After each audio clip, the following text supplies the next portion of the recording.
Own सालोम channel में आपका स्वागत है। मसीह में मेरे प्रियजनों, आज भी हम बुद्धि की नैतिक शिक्षा के बारे में देखेंगे, बुद्धि के नैतिक लाभ के विषय में।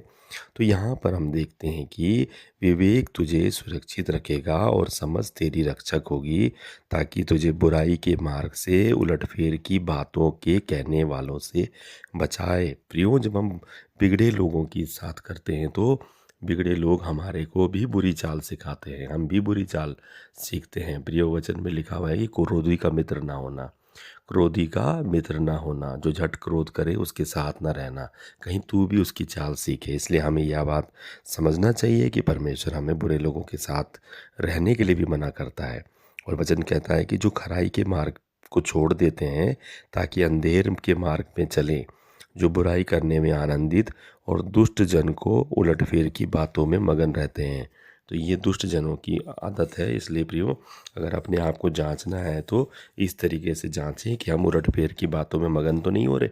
तो प्रियो, अपने आप को बुराई से अपना पैर खींच लो और उन बातों की ओर कान भी मत लगाओ जो बुरा है, और भलाई के मार्गों में चलो तो परमेश्वर तुम्हारे को शांति देगा, विश्रांति देगा, तुम बड़े काम करोगे। और जिनकी चाल चलन टेढ़ी मेढ़ी होती है और जिनके मार्ग बिगड़े हुए होते हैं।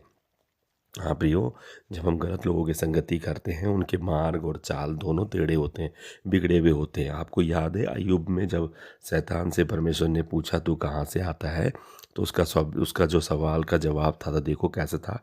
उसने कहा मैं इधर उधर घूमता फिरता डोलता डालता आ रहा हूँ। समझ में आया उसका जवाब? टेढ़ा मेढ़ा घूमता हुआ सांप की चाल बता रहा है।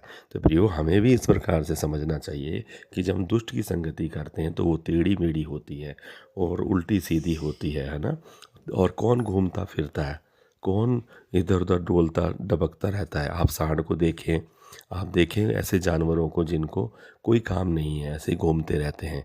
और ऐसे लोग जिन पे कोई काम नहीं है, बेल्ले घूमते रहते हैं। तो प्रियो, आपको हमको समझना है कि जो परमेश्वर के स्वर्गदूत हैं वो ऐसे ही हैं, वो काम करते हैं चले जाते हैं। लेकिन अगर हम शैतान के दूतों से बात करें तो वो घंटों आपसे बातें कर सकते हैं। तो प्रियो, क्योंकि उनके पास कोई काम नहीं है और शैतान पे भी कोई काम नहीं है।